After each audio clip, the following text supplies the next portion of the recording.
It's really interesting that he has this incredibly non-mainstream style, but he's able to blend it into a mainstream style.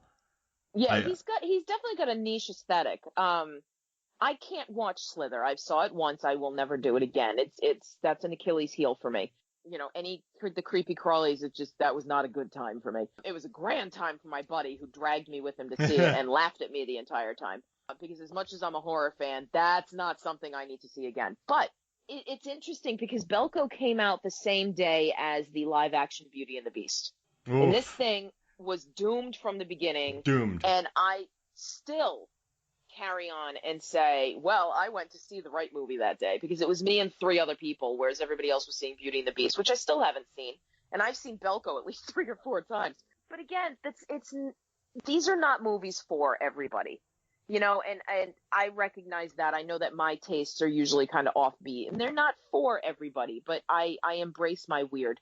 I think there's an audience for most things, and this is not a movie that people are going to crow about the same way people are not going to crow about Joker.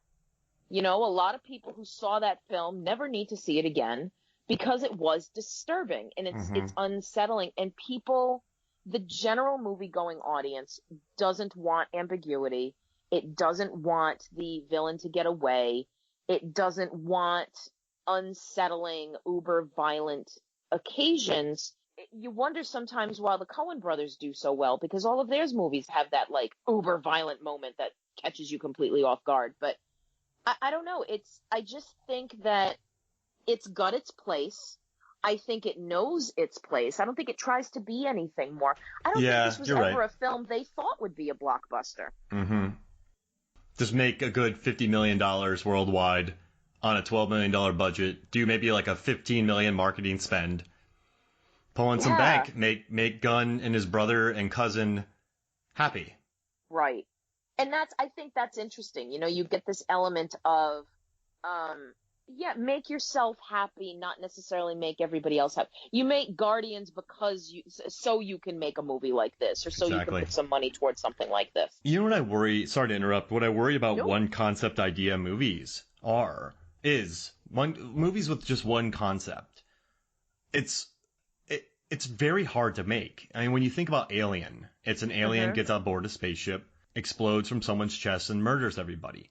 That's a very simple concept, but it's very hard to do right. So I think they had this Brightburn, and the idea of what if a Superman 12-year-old kid was with Superman's powers turned evil. That's wonderful. And I think sometimes you get lost in that single idea. I don't think they did it. I think they succeeded here, but I think it's got to be tough sometimes to just have that. Base it on a gimmick, right? And then make it thrilling. It seems like they're more focused on getting him evil than making people feel for his turn to be evil. Because did you feel for Brandon in this movie, or did you just like that it was different, that people had no hope, that you had that vibe with the villain winning? A little of both. I felt for Tori, and I did feel for Brandon, because as I was watching it again to talk with you, I was just sort of watching his motivations, and he's, the boy who plays him, oh God, his name is escaping me. Jackson Dunn. Jackson Dunn, thank you. He's got these soulful little eyes, and he just kind of looks at you like a little wet puppy. And you have these moments where he's just looking at his mother, and then his mother tries to literally stab him in the back. And then, he goes hunting with his dad, and he's looking out the window, and he's so excited to be hunting with his dad. And then his dad shoots him in the head. And he turns around, and he just looks at his father, and he's like, you too? I do feel for him, because, and then that's a funny scene. You kind of laugh out loud, because he shoots him in the back of the head with a rifle, and he might as well have hit him with, I don't know, like a paper spitball. A grape. Because there's absolutely no reaction. And then gets his eyes burned out of his head. Oh my God, yeah, he got it bad too. And he looks at his kid, and I gotta tell you, he's looking at his kid, he's saying, please, Brandon, no, don't do this. And I sat here and said to my TV, I'm like, dude, you asked for it. Yeah. Don't try and shoot your kid in the head. I'm sorry. Somebody shoots me in the back of the head, and they're like, please, don't. Yeah, you're getting blasted. Yeah. Yeah, it's all over. sorry, guy. No, you don't get to shoot me in the head and then think I'm going to forgive you for it. It's not happening. But I did feel for Brandon, like not as much in the beginning, but definitely as he is in this place where he finds out where he comes from. He has that temper tantrum. He's like, you lied to me. I mean, that's pure adolescent temper tantrum. I hate you. You didn't tell me the truth. Whatever it is the parents didn't tell, it's always, quote, to protect the child, but then it's actually, backfires, all these things. And I did feel for him, but I did feel for Tori, because for a while you think, okay, she's going to be Rosemary. She's going to care for her baby, regardless of what he is and how evil he might be. But that's not where this goes. And she tries to stab him in the back, and then you go, well, all right, well, have a nice trip. You're going to fall for a while. And the kid, you're just thinking to yourself, what happens if they didn't do this? I mean, what? Exactly. What if the dad didn't shoot him in the back of the head? This is a 12-year-old who's an unguided missile with new powers. Yeah. And maybe there is an evil influence, take the world, but yeah, a lot of the that it just goes too quick. I think some of the I don't know about these parental decisions, but these new age parents. These parents who grew up with too much discipline, and now they're just throw caution to the wind. She's not going to be able to stab him. Think of something else. Yeah. Nope. I mean, it's the most logical of the chances. Like, oh, the ship cut him. Maybe if I take a piece of the ship, I can kill him. I mean, there was really some thought there. But I don't know. What I do like about this, I'll tell you my favorite thing, is that there isn't a sequel. They're not dragging this out. And I think that you were talking about keeping the simple stories simple. And when the simple stories go wrong, it's because they push them with sequels and they keep dragging the story out, and then they try and redo it, and it just gets old. I'm back to that again. I think that this is a one and done. I like it. I'm happy with him getting away in the end. We're not sure what happened to him. He dropped a plane out of the air, and now where did he go? And you have this hilarious newsreel with Michael Rooker. Oh my God. Oh yeah. Talk about this during the credits. This whole thing where he's talking about these other beings, and we don't understand the conspiracy, and something is out there. And I don't know. I found that to be wonderful. I got joy out of that. And you have the guy, the character from Super, Frank Darbo. Yeah. The Crimson Avenger in this world, and hey, stop this guy. And yeah, I mean, but I don't think this movie needs a sequel, because I agree.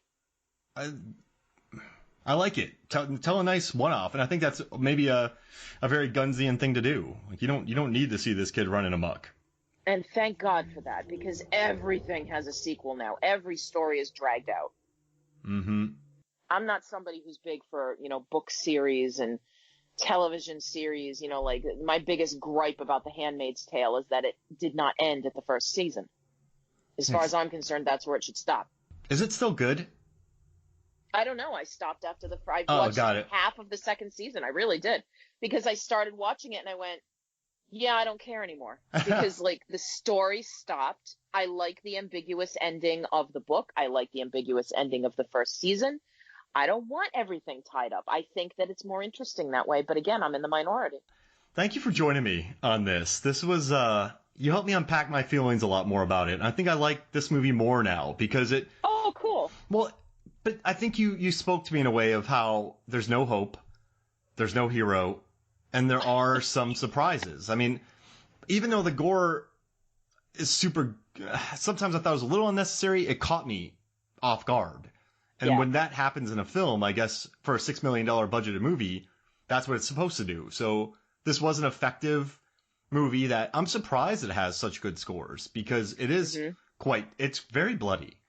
And it's a niche film, but it's doing quite well. It's found an audience, and I'm glad we got to talk about it. Because, I don't know, I just couldn't wrap my head around it, but I'm glad we talked about this. And when you talked about Brandon, just, the puppy dog eyes looking at his parents, like, you sold me on it. So thank you. You got me. I just had to process some things about it, and none of them were negative.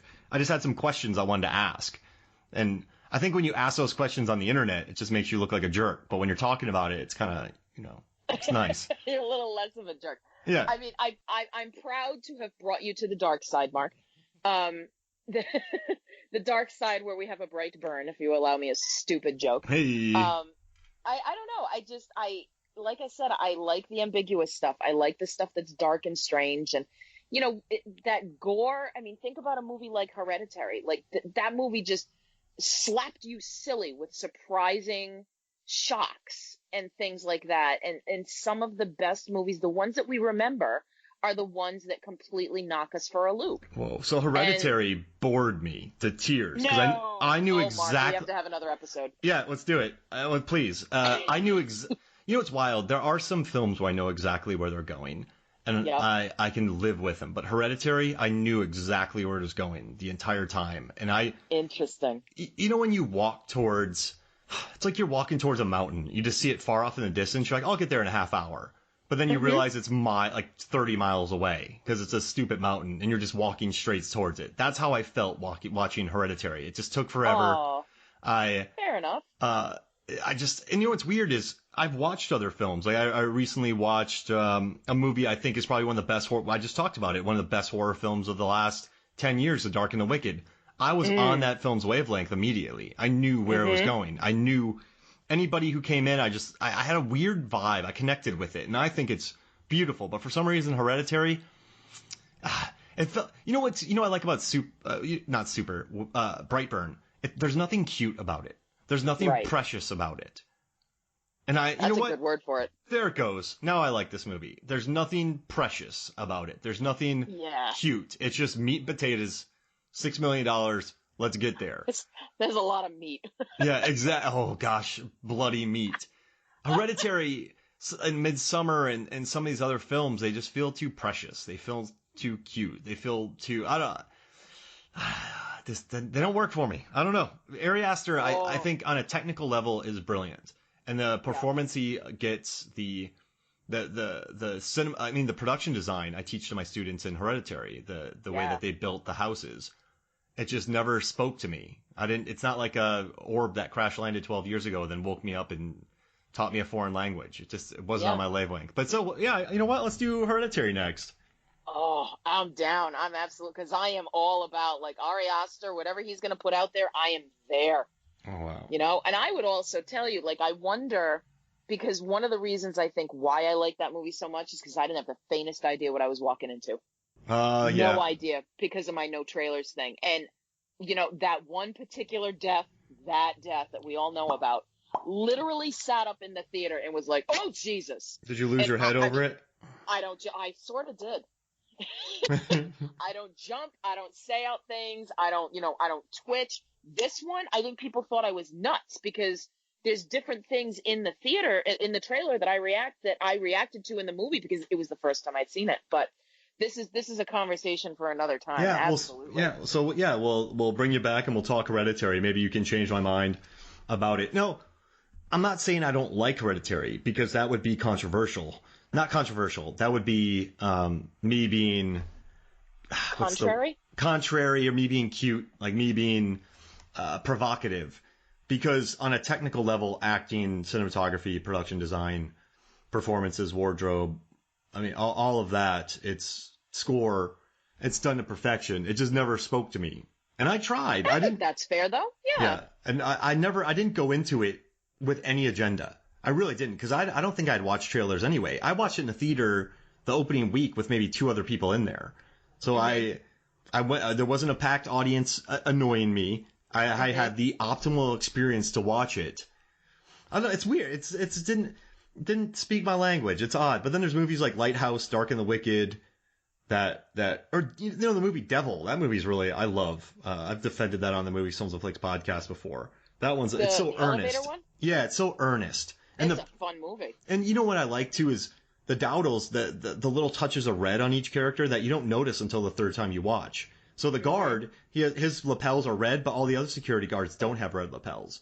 The woman has red hair, the other one has red nails, the other guy has a red pocket square. So it's really neat. Just the different shadows of red and the way they shot it. And Tak Fujimoto from Silence of the Lambs was a cinematographer. I thought he did a brilliant job. So good. All right, we'll have to unpack this later. So, but